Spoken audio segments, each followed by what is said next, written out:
Have you ever heard the phrase, "The Lord works in mysterious ways," or perhaps, "God moves in a mysterious way"? They are two ways of saying the same thing, which originated with a quotation of Jesus in the New Testament book of John and was brought into the modern vernacular back in 1773 when Englishman William Cowper wrote his hymn, "Light Shining Out of Darkness," which opens with the line, "God moves in a mysterious way." There's a lot of mystery as to how this episode came to be, or at least it has been nothing short of a process of revelation, because everything about it shows how completely unaware I was of not only the individuals here, but also everything about the rich musical tradition of trombone shout bands, which are also referred to as trombone praise bands or simply shout bands. Granted, trombone shout bands are not all that well known to your typical music enthusiast, and probably not even your average gospel music fan. But the fact that one of the hubs for this music is in nearby Charlotte, North Carolina, and that it's part of such a vibrant culture that has existed for the better part of a century in my own corner of the American South, but is just now, seemingly by accident, being discovered by me, a so-called music expert, well, that's a puzzle that I simply can't leave in the box. There is a lot to unpack with the history, culture, and music of trombone praise bands, and in this episode, we unravel some of the mystery with the help of WNCW's Kevin Washington, who went to Charlotte in April 2024 for the annual Gospel Shout event at the United House of Prayer for All People, where he interviewed Clouds of Heaven band leader Hubert Redfern Jr., as well as former leader Cedric Mangum Sr. and son Cedric Mangum Jr. Plus, we hear from historian Tom Hanchett, who was instrumental in helping the event begin its run as part of the Charlotte Shout Festival more than 20 years ago. Cedric Mangum Jr.'s group Cunningham Spiritual Return was part of the lineup at the event, and you're hearing them now. I'm your host, Joe Kendrick, welcoming you to our episode on shout bands, here on Southern Songs and Stories.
Southern Songs and Stories is part of the podcast lineup of both Public Radio WNCW and Osiris Media. Osiris creates music podcasts and events to help music fans deepen their connection to the music they love with all of their shows at osirispod.com.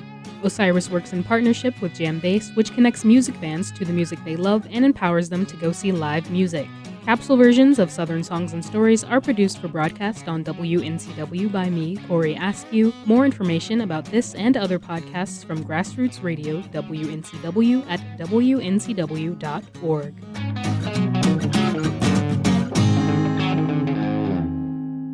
It's very unusual to have a concert setting. It's almost always as part of the church service. Yes, sir. Talk a little bit about that, right? How you interact with the other folks in the church service.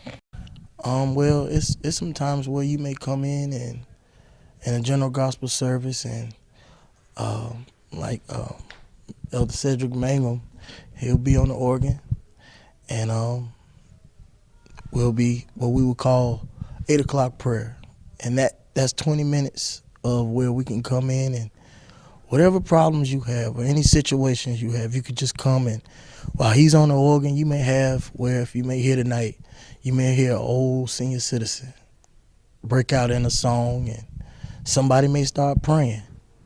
and the tambourines will get to shaking, and the spirits will get to moving, and where we'll move on into a testimonial service. And that's where somebody can come up and tell you how good God's been. Just a brief synopsis.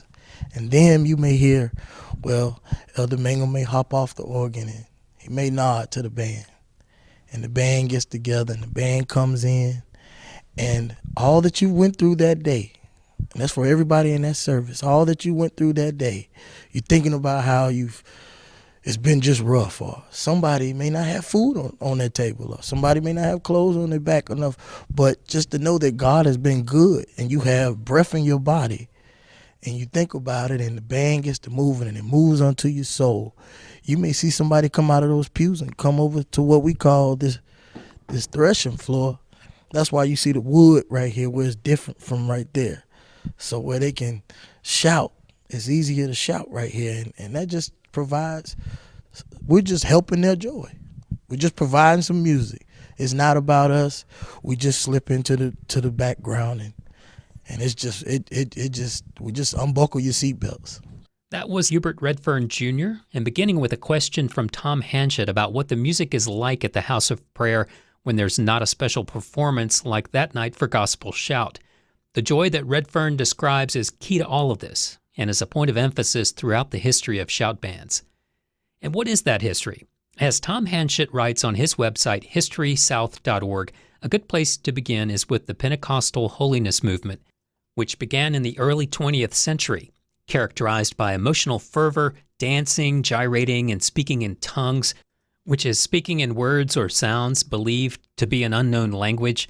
The Pentecostal movement resonated especially well in the black community all across the U.S. In that style of worship, there's an echo of many African spiritual practices that remained in the community's cultural memory, especially the ring shout, where people would clap, shout, and stomp their feet and shuffle counterclockwise in a circle. Enter Charles Manuel Grace, an African-Portuguese immigrant who made his home in New Bedford, Massachusetts, an area still known for its Portuguese-speaking population. Working as a railroad cook on the Southern Railway, Daddy Grace, as he came to be known, was traveling the eastern seaboard regularly, and at stops he would often preach. One of those stops was in Charlotte, North Carolina, a city that would soon become one of the hubs of his church, the United House of Prayer for All People.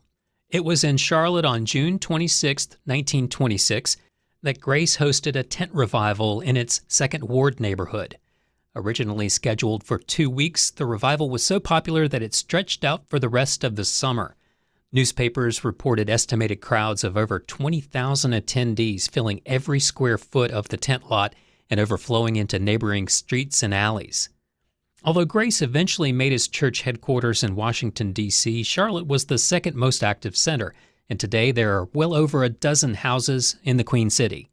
The complex known as the Mother House is host to the Gospel Shout event, where we drop back in for some of this a cappella performance by the Golden Angels Choir. He's alive.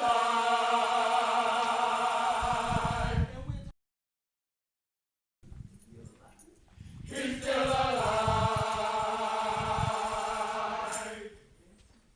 He's still alive. He's still alive. He's still alive. He's still alive. He's still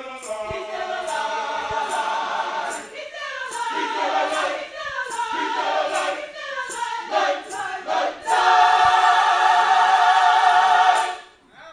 still alive.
The tradition is in every house of prayer, I believe. I think that everyone has some kind of musical thing going on.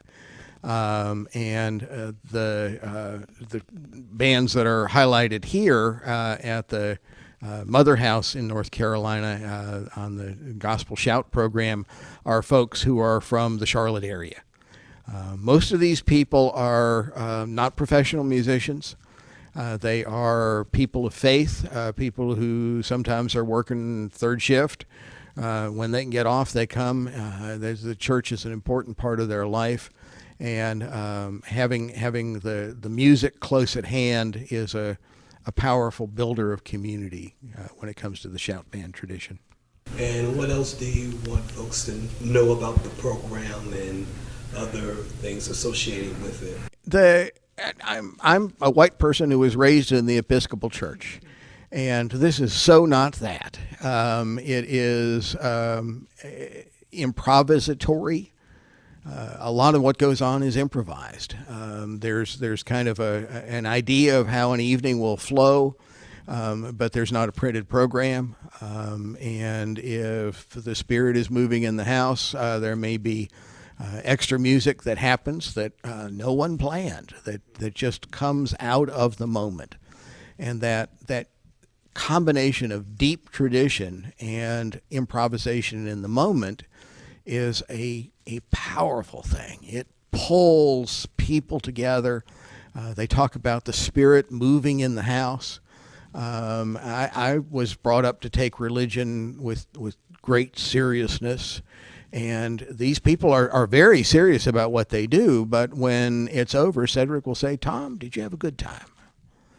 Because part of the religion is to lighten the load of everyday cares and worries, and music does that.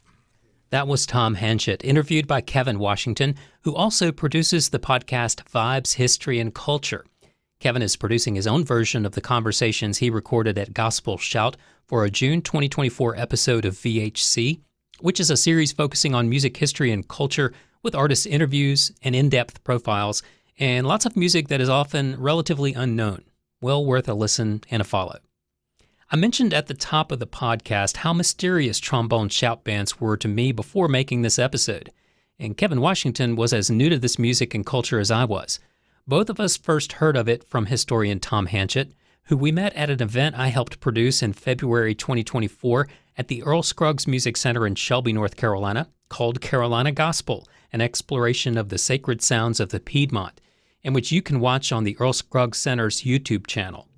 That event was a small miracle in how unlikely it was to happen at all, and were it not for that event, neither Kevin nor I would have met Tom, and you would not be hearing this episode now.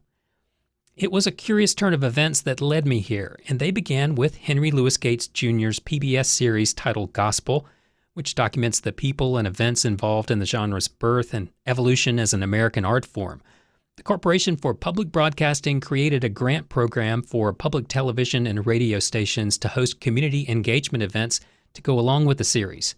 And my old friend, Zach Altheimer, who was part of a team working on the program, contacted me to invite WNCW to take part.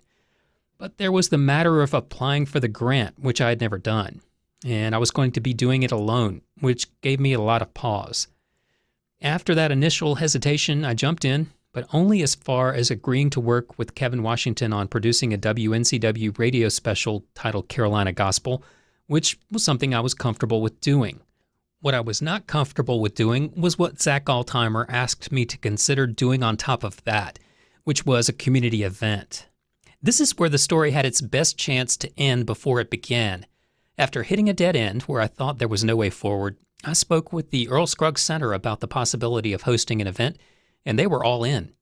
Pretty quickly, everything started coming into focus. A free public event at the museum with a panel discussion including clips of the Henry Louis Gates Jr. series, as well as the group The Gospel IQs. And that's what we did. At that event, we touched on everything from how gospel music helped break down racial and class boundaries in the region, to how gospel music performed by blacks informed and influenced artists like Earl Scruggs, and with the panel itself, for example, how many gospel artists from the region made their mark on the genre's rich history. Much of this was new to me, and to the audience. I felt amazed that it had happened, and afterward, that it had gone so well. Mysterious ways indeed.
The unique place in music that trombone shout bands carved out is documented in the Smithsonian Folkways compilation Saints Paradise, Trombone Shout Bands from the United House of Prayer, which includes this live 1996 performance by Clouds of Heaven with Cedric Mangum Sr. leading and arranging this version of Keep Oil in Your Vessels.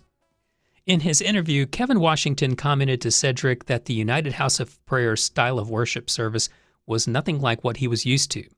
Here's Cedric Mangum Sr. Well, we start our general gospel service 7:30. From 7:30 to 8 o'clock. And that's what Deacon Redfern was talking about, the 8 o'clock prayer. See, from 7:30 to 8 o'clock, like you were saying, if you're going through any type of troubles in your life, we'll sit and meditate for about 30 minutes.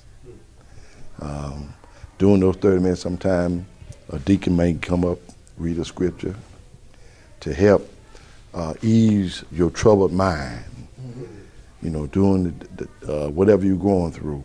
And then when 8 o'clock approaches, we'll come to the front, we call it to the holy mountain. Some people call it the altar. We'll come to the holy mountain and give it to God. We'll thank him for what he's going to do. So that's what we do for those 30 minutes. And then from 8 to 8:20, then that's when we do our 8 o'clock prayer. During that point of time, somebody sing. Then after somebody get through singing, then somebody will pray. Then after get through praying, the Spirit would lead them to lead another song.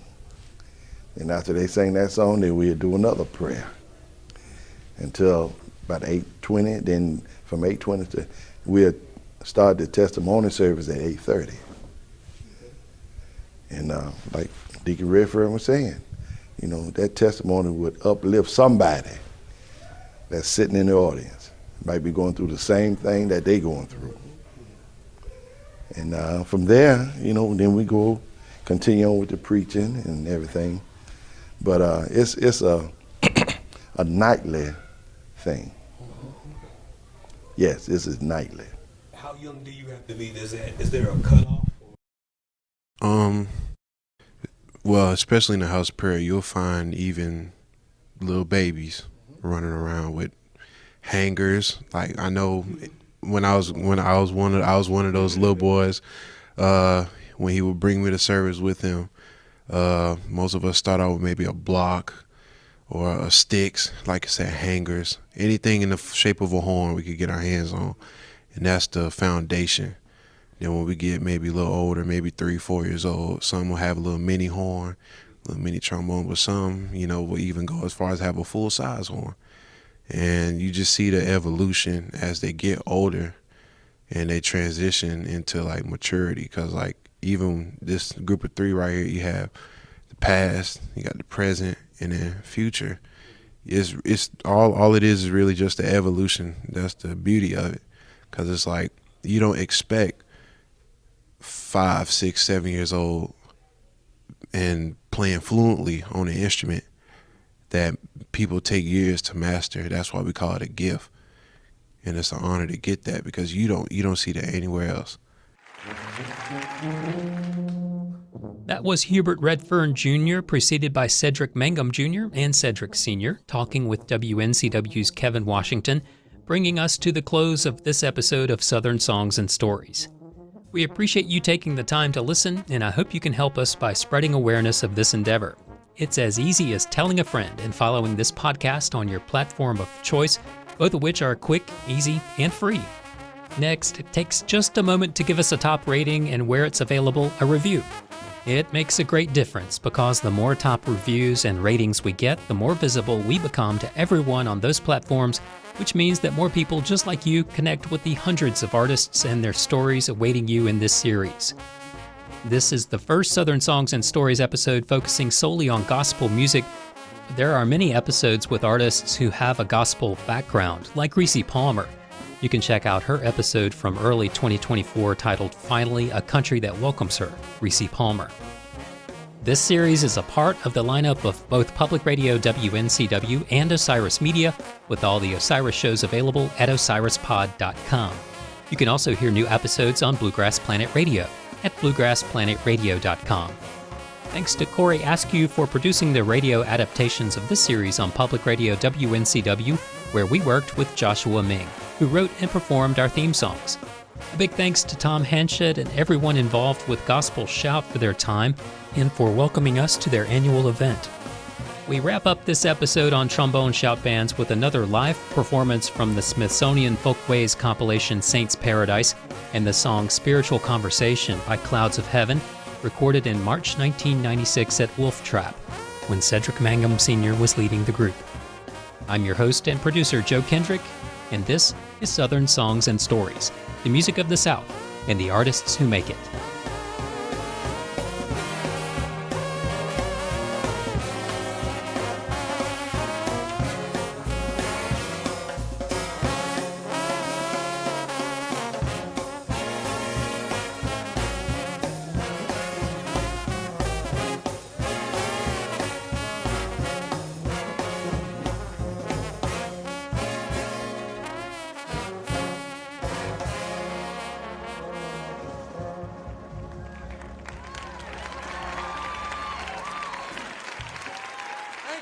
Thank you.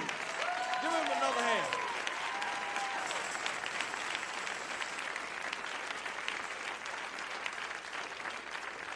Are you enjoying yourself? Thank you.